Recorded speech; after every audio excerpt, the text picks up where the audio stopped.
తిను. నాకొద్దు. ఏ ఆకలేట్లేదా? వేస్తుంది. నాకు పన్నొద్దు. తిను. ఏరా బబ్లు బన్ను తింటున్నారేంటి? మా అమ్మకి జ్వరం వచ్చింది. అరే పిన్నికి ఎప్పటి నుంచి జ్వరం? మా అమ్మకి 3 రోజుల నుంచి జ్వరం. మా నాన్నేమో ఊళ్ళో లేదు. సరే మా దగ్గర పూరి దోశ ఉంది, మనందరం కలిసి తిందాం పదా. ఏమండి, గౌతమికి 3 రోజుల నుంచి జ్వరం అట. మీ తమ్ముడు కూడా ఊళ్ళో లేడట. ఓసారి చూసొద్దామండి. ఇప్పుడు వద్దులే కృష్ణవేణి, మళ్ళీ లేనిపోని గొడవలు. ఇందులో గొడవే ఉందండి. అవసరమైనప్పుడు అయిన వాళ్ళు ఒకరికొకరు సాయం చేసుకోకపోతే మరెవరు చేస్తారు చెప్పండి. పిన్ని నీకు జ్వరం ఎలా ఉంది?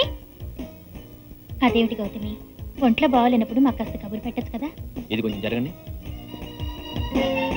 జాగ్రత్త.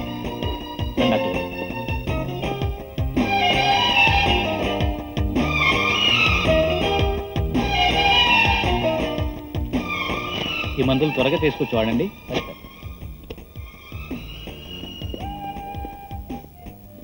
ఎందుకక్క మీకు అనవసరమైన శ్రమ?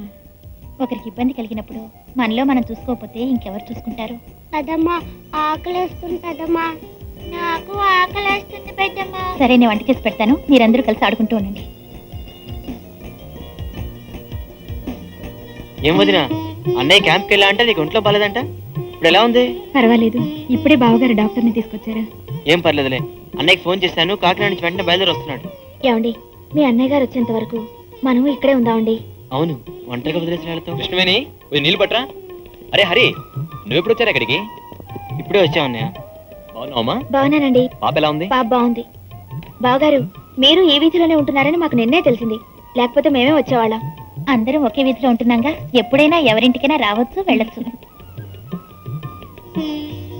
ఈ టాబ్లెట్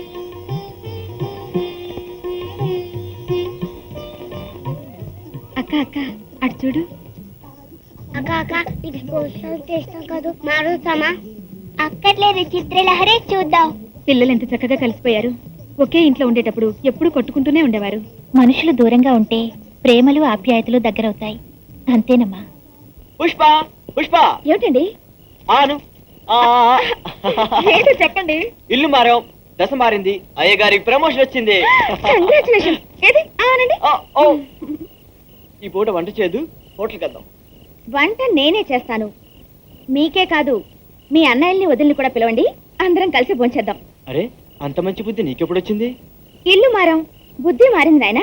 కానీ ఒక్క బుద్ధి మాత్రం మారలేదు. ఏంటమ్మా అది? నాకు కావాల్సింది అడగకుండా ఇచ్చే బుద్ధి.